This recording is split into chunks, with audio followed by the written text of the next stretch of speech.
Hello दोस्तों, तो आज हम पढ़ने वाले हैं chapter 3 understanding quadrilaterals class 8th NCERT का। तो इसके जो जो हमें टॉपिक करने हैं वो मैंने लिख रखे हैं। तो हमें ये 5 टॉपिक दिए हुए करने हैं जो कि अंडरस्टैंडिंग क्वाड्रिलेटरल्स चैप्टर के अंदर हैं। तो चलिए हम ये चैप्टर शुरू करते हैं। तो पहला जो टॉपिक है इस चैप्टर का वो है कर्व्स, दूसरा है पॉलीगन्स, तीसरा है classification and types of polygons. Polygons पढ़ेंगे, फिर क्लासिफिकेशन उनकी कर देंगे और टाइप जो पॉलीगन्स के होते हैं। फिर एंगल्स हम प्रॉपर्टी पढ़ेंगे, एंगल्स की जो प्रॉपर्टी है किसी भी पॉलीगन में वो पढ़ेंगे। और क्वाड्रिलेटरल्स एंड देयर प्रॉपर्टीज़ जो आपका चैप्टर का नाम है वो टॉपिक आएगा सबसे लास्ट में। तो आज हम 3 टॉपिक करने वाले हैं शुरुआत के, curves, polygons and classification and types of polygon. और ये 2 जो टॉपिक हैं ये हम अगली वीडियो में करेंगे और 2 वीडियो में ये चैप्टर अंडरस्टैंडिंग क्वाड्रिलेटरल्स आपका ख़त्म हो जाएगा। तो अब बिना किसी देरी के साथ अपना चैप्टर शुरू करते हैं। तो पहला टॉपिक जो है कर्व्स वो हम स्टार्ट करते हैं। तो अब कर्व्स स्टार्ट करते हैं। तो ये आपका कर्व्स जो होते हैं मैंने डेफिनेशन इसमें लिख रखी हैं और ये मैं आपको समझा दूंगा इसके साथ। तो अब कर्व्स जो है वो हम शुरू करते हैं। कर्व्स, कर्व क्या होता है? कर्व एक फिगर होता है जो एक प्लेन सरफेस पे बनाया जाए। कर्व क्या होता है? जो एक फिगर होता है जो प्लेन सरफेस पे बनाया जाए। और अब प्लेन सरफेस क्या होता है? प्लेन सरफेस मतलब ये जो पेपर है ये आप देख रहे हैं ये भी प्लेन सरफेस है, ये जो टेबल है वो भी एक प्लेन सरफेस है। कोई भी चीज़ आप जिस फ़ोन में ये वीडियो देख रहे हैं वो भी एक प्लेन सरफेस है, उसकी जो स्क्रीन है वो भी प्लेन सरफेस है, हमारा जो अर्थ है वो भी प्लेन सरफेस है। तो प्लेन सरफेस आपको पता चल गया होगा। A figure traced on a plane surface with the help of a sharp pencil. किसकी मदद से हम बनाते हैं? शार्प पेंसिल की मदद से, और बिना उसे लिफ्ट करे हुए, विदाउट लिफ्टिंग इट, मतलब उठनी नहीं चाहिए हमारी पेंसिल, उसे हम कर्व कहते हैं। मतलब एक फिगर हम बनाएं किसी भी प्लेन सरफेस पे, जैसे अभी मैं एग्जांपल के तौर पे आपको बना के दिखाऊंगा इस पेपर पे। किसकी मदद से? एक पेंसिल की मदद से, मतलब पेंसिल पेन जो भी उसकी मदद से, और हमारा जो है बिना किसी लिफ्ट के साथ वो बने, मतलब उठे ना हमारा। तो जैसे कि ये अगर मैंने बना दिया तो ये भी एक कर्व है क्योंकि हम मेरी पेंसिल नहीं उठी, लास्ट में तो उठी पर मतलब इसको बीच में उठाने में नहीं उठी। तो ये भी एक कर्व है। और अब मेरे को कुछ ऐसा ही बनाना है तो ये भी एक कर्व बन गया। कोई अगर हमें शेप बनानी है उसमें भी अगर पेंसिल नहीं उठी तो वो भी कर्व बन गया। तो बिना किसी पेंसिल को उठाए हम एक फिगर बना देते हैं प्लेन सरफेस पे, तो वो हमारा कर्व होता है। अब हम आगे ओपन कर्व पढ़ेंगे जो कि कर्व में ही आता है। तो ओपन कर्व क्या होता है? एक curve that does not and at the starting point is called an open curve. मतलब जो अपने स्टार्टिंग पॉइंट पे ख़त्म ना हो। जैसे कि इसमें ये वाला हमने बनाया था, तो ये अपने स्टार्टिंग पॉइंट पे स्टार्ट यहाँ से हुआ था, एंड यहाँ पे हुआ था, तो ये यहाँ पर अपने स्टार्टिंग पॉइंट पे ख़त्म नहीं हुआ, तो ये ओपन कर्व है। ये क्लोज्ड कर्व है और ये भी हमने क्लोज्ड कर्व कर दिया था। अब जैसे कि ये ख़त्म अपने स्टार्टिंग पॉइंट पे नहीं हुआ ना, तो इसलिए ये ओपन कर्व है। तो अब ओपन के बाद हम पढ़ते हैं क्लोज्ड कर्व। तो क्लोज्ड कर्व पे हम आते हैं, a curve that begins and ends at the same point. अब ये ओपन कर्व का उल्टा हो गया। तो एक कर्व जो शुरुआत हो, बिगिंस हो और एंड हो एक ही पॉइंट पे। थोड़ा फिगर थोड़ा सा थोड़ा 19-20 हो रहा है, पर एक कर्व बिगिंस होता है, शुरू होता है एक ही पॉइंट से और ख़त्म भी उसी पॉइंट पे हो जाता है, जैसे ट्रायंगल भी है और जितने भी हमारे ये सर्कल भी है वो भी क्या है? क्लोज्ड कर्व है, जो शुरू हो एक ही पॉइंट से और ख़त्म भी उसी पॉइंट पे हो जाए। अब उसके बाद क्लोज्ड कर्व को पढ़ने के बाद अब हम आते हैं सिंपल क्लोज्ड कर्व पे। सिंपल क्लोज्ड कर्व क्या होता है?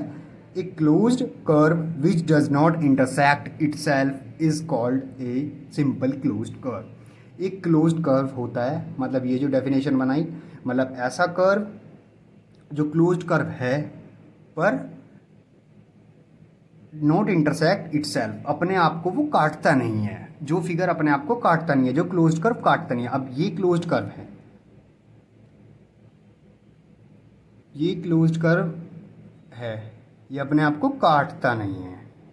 अब काटने वाला क्लोज्ड कर्व बनाऊं मैं, तो काटने वाला होगा जैसे अब ये शुरू हुआ, ये शुरू हुआ और ये इसने काट दिया, अपने आप को इंटरसेक्ट कर दिया, और स्टार्टिंग पॉइंट से एंड तक ये है, तो ये क्लोज्ड कर्व है। अब ये क्लोज्ड कर्व तो है, पर इसने अपने आप को काट रखा है।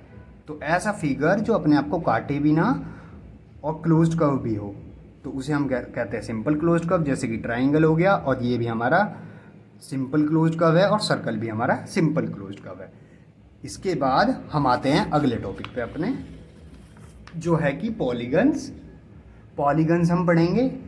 पॉलीगन्स आप पहले भी पढ़ते आए हैं, तो पॉलीगन्स अब हम पढ़ेंगे। पॉलीगन्स क्या होता है? A simple closed curve made up of only line segments is called a polygon. एक सिंपल क्लोज्ड कर्व जो सिर्फ लाइन सेगमेंट का बना हो उसे हम पॉलीगन कहते हैं। लाइन सेगमेंट मतलब लाइन से बना हो, ये कोई भी एक डिफिनिट लाइन, डिफिनाइट मतलब एक मेजरमेंट की हुई लाइन, उससे बने। अब इस लाइन से क्या बनता है?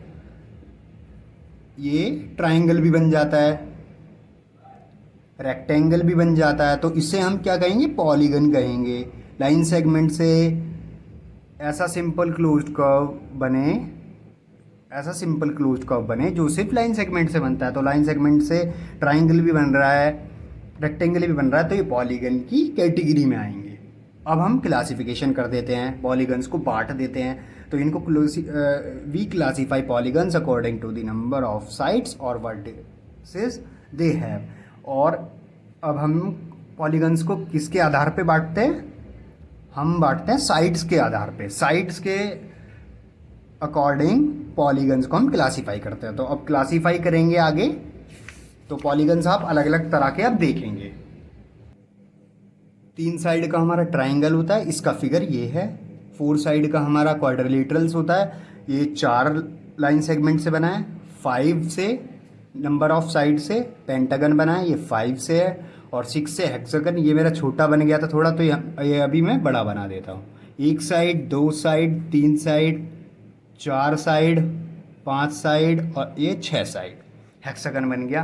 हेप्टागन 7 साइड का, तो ये रहा। और ऑक्टागन ये रहा 8 साइड का। आपको ऑक्टागन तक ही आपको करने हैं, ऑक्टागन तक आप कर लीजिए। और आगे ऐसी नॉनागन, डेकागन, ऐसी आगे चलता रहता है। ऑक्टागन तक आपको करना है, तो आप ऑक्टागन तक देख लीजिए, ये नंबर ऑफ साइड्स। तो अब इसके बाद क्लासिफिकेशन के बाद अब हम आगे चलते हैं आगे पॉइंट पे, वो है हमारा डायगोनल। डायगोनल क्या होता है? डायगोनल आपने पहले भी नाम सुना होगा इसका। तो डायगोनल क्या होता है, डेफिनेशन देख लेते हैं, फिर उसके बाद समझ लेते हैं। A diagonal is a line segment connecting two non consecutive vertices of a polygon. कोई भी पॉलीगन हो, कोई भी हो, ट्राइंगल हो, क्वाड्रिलेटरल हो, पेंटागन हो, उसके ये कैसा लाइन सेगमेंट होता है? जो कि इसके 2 नॉन कंजिक्यूटिव वर्टिसेस को जोड़ता है। वर्टिसेस मतलब कोने। अब नॉन कंजिक्यूटिव कौन सा है? इसके लिए कौन सा है? ये वाला है। तो अब ये जोड़ देंगे हम, ये डायगोनल होगा। और इसके लिए ये वाला डायगोनल होगा। ठीक है, नॉन कंजिक्यूटिव जोड़ते हैं। कंजिक्यूटिव मतलब लगातार होता है, नॉन कंजिक्यूटिव मतलब जो लगातार नहीं है। तो लगातार जुड़ेंगे नहीं, ये भी नहीं जुड़ेगा, ये दोनों भी नहीं जुड़ेंगे, ये दोनों भी नहीं जुड़ेंगे, ये दोनों भी नहीं जुड़ेंगे। तो इसमें 2 डायगोनल होंगे, बस यही 2 बन पाएंगे। अब इसमें आप देखिए, बनाने की कोशिश कीजिए। इसमें ये कौन सा है? ये हमारा पेंटागन। पेंटागन में कितने डायगोनल बन जाएंगे? अब हमें नॉन कंजिक्यूटिव को जोड़ना है। नॉन कंजिक्यूटिव, इसके लिए नॉन कंजिक्यूटिव कौन सी है? ये वाली है, पहली नॉन कंजिक्यूटिव। तो ये जुड़ जाएगी, एक डायगोनल बन गया। अब इसी के लिए देख लीजिए, ये भी नॉन कंजिक्यूटिव है, लगातार जो नहीं है उसको एक को छोड़ के। अब ये दोनों तो लगातार हैं इसके लिए, वर्टिसेस इस कोने के लिए, तो ये दोनों बन गया। इसके लिए ये हो जाएगी और ये हो जाएगी। तो ये हमारा स्टार टाइप बन गया। अब इसके लिए एक और एक ये हो जाएगी, बस टोटल हमारी बन चुकी है। एक के लिए दो बन जाएगी साइड, दो दो दो, क्योंकि दो कंसेक्यूटिव हैं तो दो नॉन कंसेक्यूटिव है, दो से हमारे डायगोनल बन जाएंगे। तो डायगोनल आपको समझ में आ गया होगा, नॉन कंसेक्यूटिव वर्टिसेस को हम जोड़ देते हैं किसी भी पॉलीगन में। अब डायगोनल के बाद हम पॉलीगन देखेंगे कितने टाइप्स के होते हैं। तो पॉलीगन हम अभी पढ़ रहे हैं कॉन्वेक्स और कॉनकेव पॉलीगन। तो आप देखिए कॉन्वेक्स क्या होता है और कॉनकेव क्या होता है। कॉन्वेक्स क्या होता है, अगर हम कॉन्वेक्स पॉलीगन की देखेंगे तो कॉन्वेक्स पॉलीगन में क्या होगा, ईच एंगल, एक एंगल, ईच एंगल मतलब हर एक एंगल, हाँ एक एंगल नहीं, हर एक एंगल 180 डिग्री, 180 डिग्री या 180 डिग्री के इक्वल रहेगा कॉन्वेक्स में, कॉन्वेक्स पॉलीगन में। जैसे कि ये 90 ही है, हर एक की बात कर रहा हूँ, टोटल बात नहीं कर रहे हैं। तो ये भी 180 से कम है, ये भी, क्योंकि 90 होते रेक्टेंगल के, तो वो 180 से कम है। और इसमें भी 180 से कम रहेगा, इसमें तो टोटली 180 रहता है, तो ये तो 180 से तीनों कम रहेंगे, तो ये कम है। तो ऐसों को हम कॉन्वेक्स पॉलीगन कह देते हैं। अब कॉनकेव पे आते हैं, at least one angle more than 180 degree.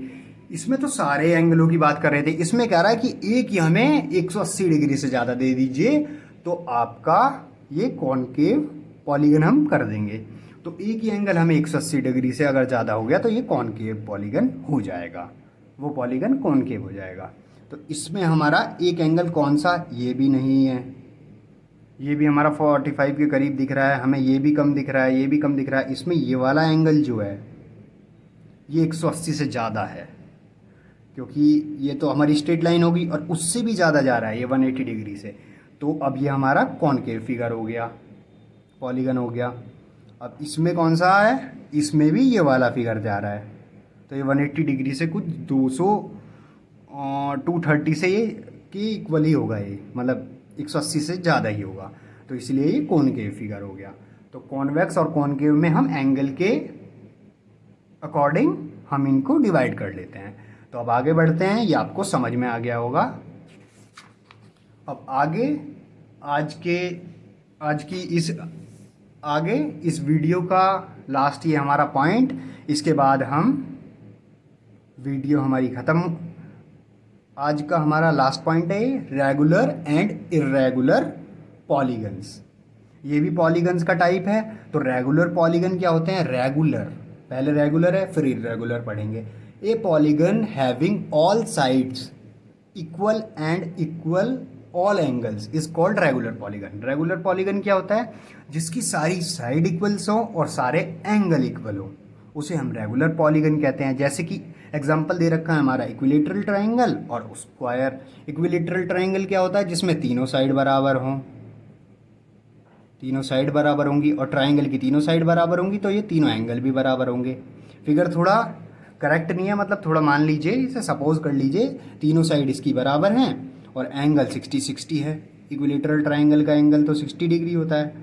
और स्क्वायर क्या होता है, स्क्वायर तो आपको पता ही है, चारों एंगल 90-90 डिग्री के होते हैं, परपेंडिकुलर होते हैं और चारों साइड हमारी बराबर होती है। तो रेगुलर जो होता है हमारा पॉलीगन, उसकी ये खासियत है, रेगुलर पॉलीगन ये होता है। आप समझ गए होंगे। अब आगे इर्रेगुलर पॉलीगन, पॉलीगन जो रेगुलर नहीं है, जैसे कि रेक्टेंगल और रोम्बस। रेगुलर मतलब जिनके या तो एंगल या साइड बराबर नहीं है। अब जैसे कि रेक्टेंगल में आप देखिए एग्जांपल पहला, इसी से आप समझ जाएंगे। इसमें एंगल तो बराबर होते हैं पर साइड अपोजिट बराबर नहीं होती, अपोजिट बराबर होती है बस, चारों तो बराबर नहीं है ना। अगर चारों इसमें बराबर हो जाती तो ये हमारा रेगुलर में आ जाता, जो कि स्क्वायर है, पर रेक्टेंगल हमारा इर्रेगुलर है। तो इर्रेगुलर में हम क्या देखेंगे, तो या तो इसके एंगल बराबर ना हो या तो इसकी साइड बराबर ना हो, जिसकी वो इर्रेगुलर में आ जाता है पॉलीगन। रेगुलर और इर्रेगुलर पॉलीगन भी आपको समझ में आ गए होंगे। तो आज के टॉपिक को हम करते हैं ख़त्म। इसके बाद आपके दो टॉपिक बच रहे हैं। वो दो टॉपिक कौन से हैं? एंगल सम प्रॉपर्टी और क्वाड्रिलेटरल एंड देयर प्रॉपर्टीज़। आज हम classification and type of polygon तक हमने कर दिया है। तो हमारा कर्व्स हो गया, पॉलीगन हो गया, classification and type of polygon हो गया। अब हम एंगल सम प्रॉपर्टी पढ़ेंगे और क्वाड्रिलेटरल्स एंड देयर प्रॉपर्टीज़। ये एक वीडियो में, दूसरी वीडियो में करके ख़त्म करके अंडरस्टैंडिंग क्वाड्रिलेटरल्स की दो वीडियो में अपना ख़त्म कर देंगे।